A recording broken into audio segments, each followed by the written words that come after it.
Ripa and Mark Consuelos have quietly transformed a public Christmas spot in New York City for several years. The couple privately decorates a construction site next to their home, creating a festive display that attracts holiday visitors.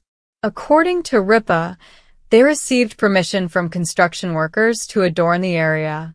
She explained, "Next door is a construction site, and they've let me decorate the construction site. This has turned the unsightly area into a welcoming holiday scene." The decorations include a green paneled wall, described by Consuelos as resembling a Tiffany box. Ripa adds a big red ribbon to the wall, enhancing the site's festive appeal each winter since the construction began years ago.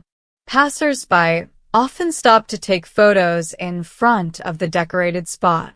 People put their kids in front of it and take photos, Ripa shared, highlighting the joy the display brings to families in the neighborhood.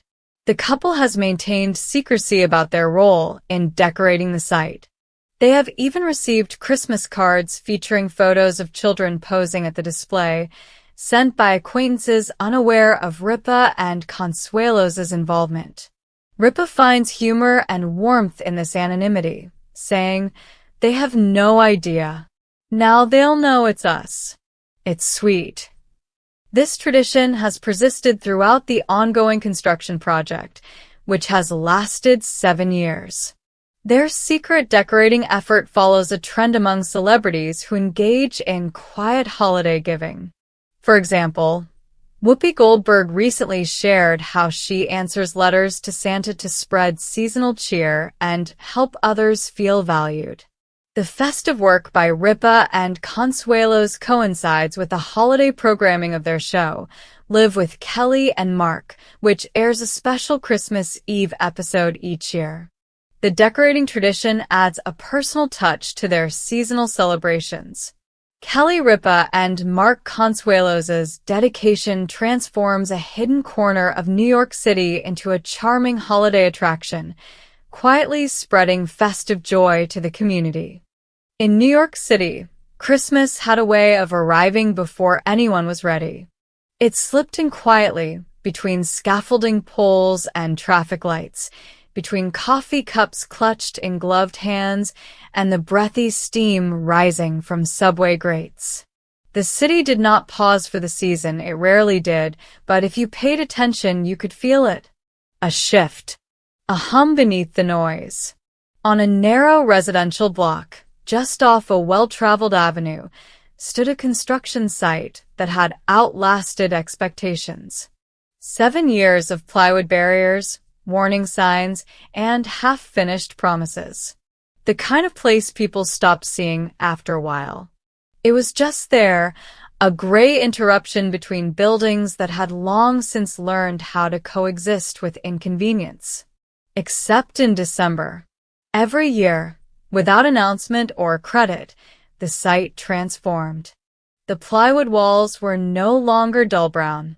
They were wrapped in deep green panels, clean and glossy, their color rich enough to catch even the most distracted passerby's eye. At the center of it all ran a wide, bright red ribbon, bold and perfectly placed, as though the entire block had been gift-wrapped for the season. There were no signs. No names. No explanation. Just wonder. Parents slowed their steps. Children tugged at sleeves. Phones came out. Smiles followed. No one knew exactly how it started.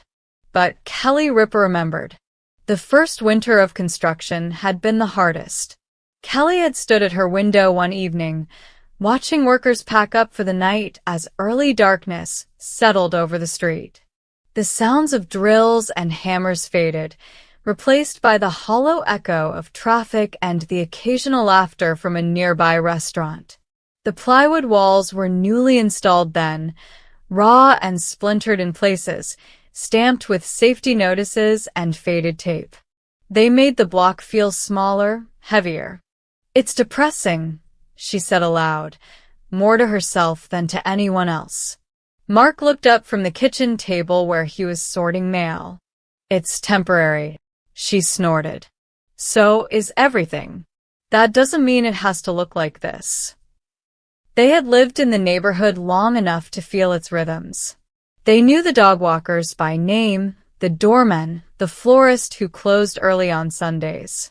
They loved the way the block came alive during the holidays, wreaths on doors, lights in windows, the soft glow of Christmas trees leaning proudly behind glass. The construction site felt like a missing tooth in a familiar smile. A few days later, Kelly ran into one of the construction supervisors while walking home. They exchanged pleasantries, the polite nods of neighbors who had learned to share space. "Can I ask you something?" she said. He shrugged. "Sure."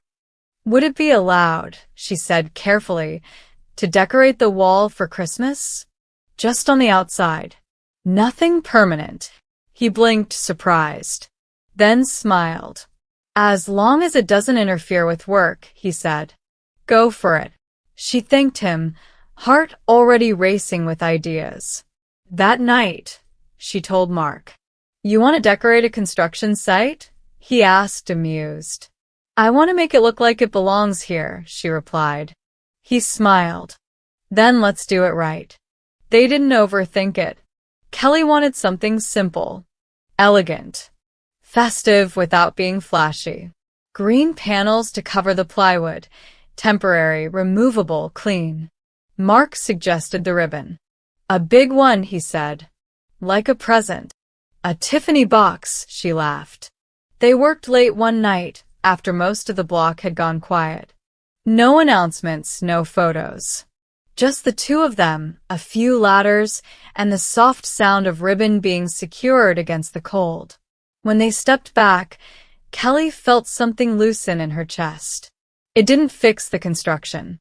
It didn't speed it up. But it softened it.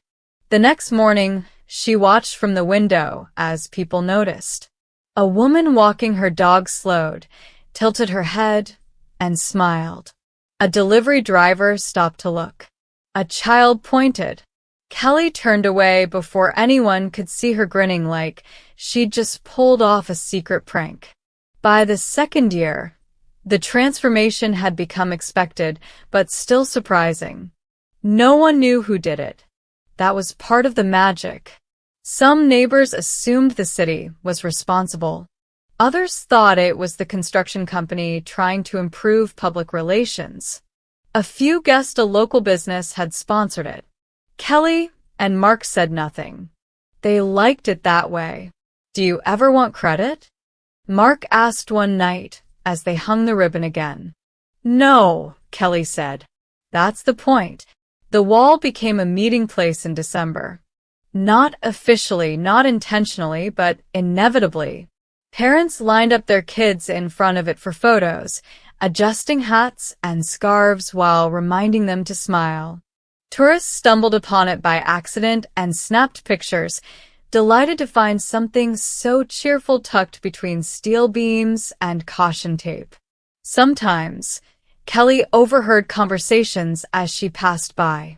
"It's so thoughtful. Whoever did this is kind. I love this city." She never interrupted. The third year, a Christmas card arrived in the mail. The envelope was addressed simply. No return address Kelly recognized. Inside was a photo of two young children bundled in coats, standing proudly in front of the green wall and red ribbon. Glitter framed the edges. The note read, "Thank you for making our holiday brighter." Kelly stared at it for a long time. "They don't know," she said softly. Mark shook his head. "No idea." They kept the card. Then another came. And another. Some were sent by acquaintances, friends of friends, neighbors several blocks away. People who had taken photos, shared them, mailed them out without ever realizing who had created the backdrop. Kelly laughed every time. "It's like getting thanked for something you didn't mean anyone to notice," she said. Mark squeezed her hand. "That's the best kind." The construction dragged on longer than anyone expected. Permits, delays, redesigns, supply issues. The site became a running joke among residents. "Think it'll ever be done?" people asked. Kelly just smiled. Each December, they returned to the ritual. The panels, the ribbon, the quiet work. It became a marker of time. Some children who had posed in front of the wall grew taller each year. Some families moved away, replaced by new faces who discovered the display for the first time. The wall stayed the same. Steady, reliable, kind.